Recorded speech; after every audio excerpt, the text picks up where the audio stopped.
The Month 1 Visit. This trip into Portland involved actually testing the vision resulting from the gene therapy. Now recall, this is a Phase 1 and 2 study, so it's looking at safety and efficacy. Also, only a portion of my left eye's peripheral field of view was treated, so no expectation of normal vision here. Okay, this was a busy one. I didn't have time to record much. Segments with this foam wall behind me were recorded after I got back. Except this next one. Tomorrow is the first of 2 days of appointments in Portland. It's been 1 month since I received gene therapy in my left eye. What time is it?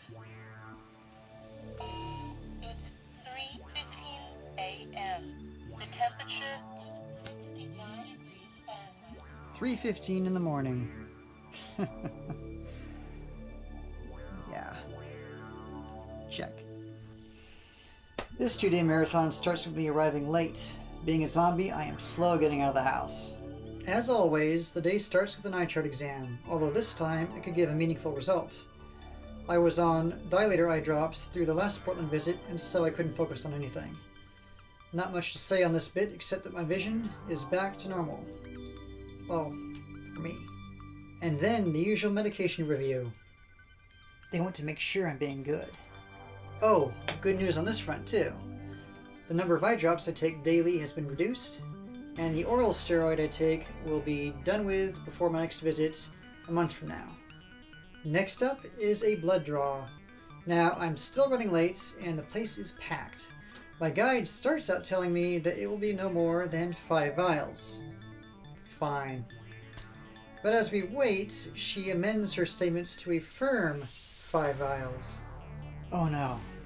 So we continue talking, killing time as names are called, and then, out of the blue, she says, well, not much more than 5 vials. What the hell? A few minutes ago, the count was at most 5 vials. I had 10 vials taken. Yeah, that's what I'm thinking now. So I'm taken back, and there are 2 people waiting at the chair I'm guided to. Let's call them X and Y. I sit down, and it soon becomes obvious that X is clueless, and Y is coaching. Put the tray of vials there. You'll want to draw the outbound vials first.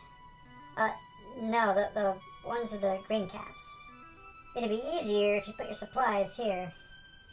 And it's equally obvious that it's X who's going to be gouging me. So I brace myself, and X is some kind of savant. It doesn't hurt much going in. He has the steadiest hands on the planet, and 7 vials later, I still feel fine. Thank you, X.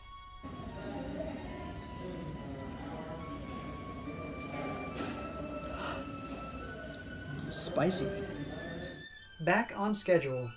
The afternoon is taken up with the octopus. Flashing lights projected into a dimly lit bowl, and I smash a button when I see one.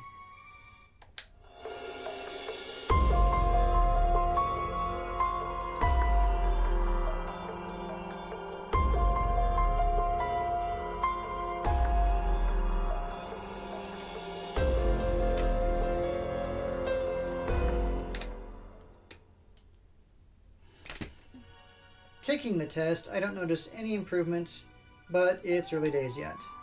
And really, given I received only 1 injection, any improvement would be subtle. I'm at the spaghetti factory having a dinner of lasagna. It's my lasagna plate. I already finished off my salad. Tomorrow's going to be a long day of a lot of testing, so I'm getting fueled up. Why can't I ever sleep at these hotels? This morning there was a technical issue. Some software wasn't talking to some hardware for the FST testing machine. So that was a half-hour, 40-minute delay while that was being sorted out. I made up some of that time during that test and the one just after that, the dark adapted, but not enough. So it's had a domino effect. So, rather than a morning hitting the ground running with tests, I wound up waiting a while. Some of that waiting was done in darkness to make up for some lost time. The tests are done in total darkness, and those tests are briefly described in an earlier video linked in the description. I don't know how I did on the FST strobing test, but the Dark Adepted test was a mixed bag. That machine runs for as long as it needs to filter out errant button pushes. It tries to figure out what you can see despite mistakes. So I was confidently clicking away every time I thought I saw a light, but the machine just kept running. I was inconsistent. I'm always consistent. After the initial delay and the extended time spent testing, I am dilated again since the eye drops are wearing off. My eyes need to be wide open because photography is next. I sit through an extended photo shoot of both retinas, taking photographs of the whole retina, looking up, down, all directions as far as I can. Tired eye muscles after that. Luckily, I don't have any color photos today. I'm waiting for my final appointment of the day. It's about 2:30. Things have been pushed back. I was kind of hoping to have lunch at this time, but looks like it'll be, 3 or 4. Depends on whether or not I'm going to be seeing the next minute or two, or if that's just not possible because Dr. Yang, my next appointment, he's going to be in a meeting at 3. We'll see. Last appointment of the day, I am seen by the ophthalmologist. He gets me in before his meeting. The appointments, though, doesn't feel rushed. I talked to him about how, subjectively, my peripheral vision has changed in that spot they treated.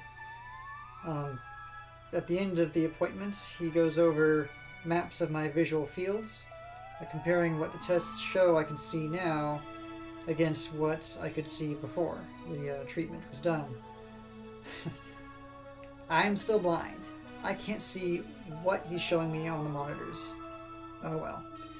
The upshot is that he is cautiously optimistic, as am I. I've been asked not to say anything specific about my sight. I understand why. These are early days in an early phase of a study for an experimental treatment. The company sponsoring the study doesn't want anyone's expectations to be out of line with what the treatment will eventually deliver. People like me, sharing subjective experiences, may raise or dash hopes, or otherwise skew perception of the treatment. In the future, maybe I'll be able to talk more freely. For now, I'll just say that although there's no significant change 1 month out, there's a reason for optimism.